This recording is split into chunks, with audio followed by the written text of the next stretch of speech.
ಕೆಲಸ ಇಲ್ಲ, ಸಂಬಳ ಇಲ್ಲ, ಬಾಡಿಗೆ ಕಟ್ಟಿಲ್ಲ, ತರಕಾರಿ ಇಲ್ಲ, ಹಾಲಿಲ್ಲ, ಸ್ಕೂಲ್ ಫೀಸ್ ಕಟ್ಟಿಲ್ಲ, ಮನೆ ಕಟ್ಟಿಲ್ಲ, ಸೈಟ್ ತಗೊಂಡಿಲ್ಲ, ಬಂಗಾರ ಇಲ್ಲ. ಅಬ್ಬಬ್ಬಾ, ಎಷ್ಟೆಲ್ಲ ಸಮಸ್ಯೆಗಳು ಅಲ್ವಾ? ಫ್ರೆಂಡು, ಒಂದು ಹೇಳ್ತೀನಿ, ನೆನ್ಪಿಟ್ಕೊಳ್ಳಿ. ನಮ್ಮ ದೇಹದ ಆರೋಗ್ಯ ಎಲ್ಲಿವರೆಗೂ ಚೆನ್ನಾಗಿರುತ್ತೋ ಅಲ್ಲಿವರೆಗೂ ನಮಗೆ 1000 ಸಮಸ್ಯೆಗಳಿರುತ್ತೆ.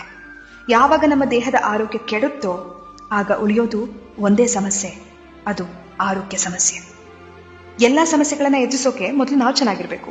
ಊಟ ಇಲ್ಲದೆ, ನಿದ್ದೆ ಇಲ್ಲದೆ, ಎಲ್ಲದ್ರ ಬಗ್ಗೆ ಯೋಚನೆ ಮಾಡಿ ಆರೋಗ್ಯ ಕೆಟ್ಟಾಗ ಏನ್ ಪ್ರಯೋಜನ ಹೇಳಿ?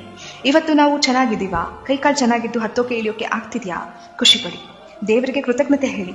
ಆಮೇಲೆ ನಿಧಾನವಾಗಿ ಕೂತು ಎಲ್ಲಾ ಸಮಸ್ಯೆ ಎದುರಿಸುವಿರಂತೆ. ಹೇಗೆ ಬದುಕು ಕಟ್ಕೋಬೇಕು, ದುಡ್ಡು ಹೇಗೆ ಮಾಡಬೇಕು, ಕಾರ್ ಹೇಗೆ ತಗೋಬೇಕು, EMI ಕಟ್ಟಬೇಕಾ, ಆಮೇಲೆ ಯೋಚನೆ ಮಾಡಿ. ಆದ್ರೆ ಅದೆಲ್ಲದಕ್ಕಿಂತ ಮುಖ್ಯವಾದದ್ದು ಸರಿಯಾದ ಊಟದ ಕ್ರಮ, ನಿದ್ದೆ, ವ್ಯಾಯಾಮ, ಮನಸ್ಸು ದೇಹನ ದೃಢವಾಗಿಟ್ಕೊಳ್ಳೋದು. ಯಾಕೆಂದ್ರೆ ಆರೋಗ್ಯ ಸರಿ ಇಲ್ಲ ಅಂದ್ಕೊಳ್ಳಿ, ನಾವು ಇದ್ಯಾವುದ್ರ ಬಗ್ಗೆನೂ ಯೋಚನೆ ಮಾಡಕ್ಕೆ ಹೋಗಲ್ಲ ಫ್ರೆಂಡು. ಮತ್ತೆ ಯಾವಾಗಪ್ಪ ಹುಷಾರಾಗ್ತೀನಿ, ಮೊದಲಿನ ತರ ಯಾವಾಗ ಆಗ್ತೀನಿ, ನನ್ನ ಕೆಲಸ ನಾನೇ ಯಾವಾಗ ಮಾಡ್ಕೋತೀನಿ, ಎಲ್ಲ ಕಡೆ ಯಾವಾಗ ಓಡಾಡ್ತೀನಿ, ಇಷ್ಟಪಟ್ಟಿದ್ದು ಯಾವಾಗ ತಿಂತೀನಿ ಅನ್ಸುತ್ತೆ. ನಿಮ್ಮ ಆರೋಗ್ಯವನ್ನ ಜೋಪಾನವಾಗಿ ನೋಡ್ಕೊಳ್ಳಿ.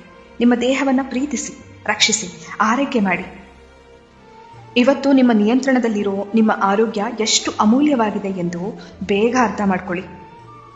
ಎನ್ನ ಕಾಲೇ ಕಂಬ, ದೇಹವೇ ದೇಗುಲ, ಶಿರವೇ ಹೊನ್ನ ಕಳಶವಯ್ಯ ಎಂಬ ಬಸವಣ್ಣನವರ ವಚನದಂತೆ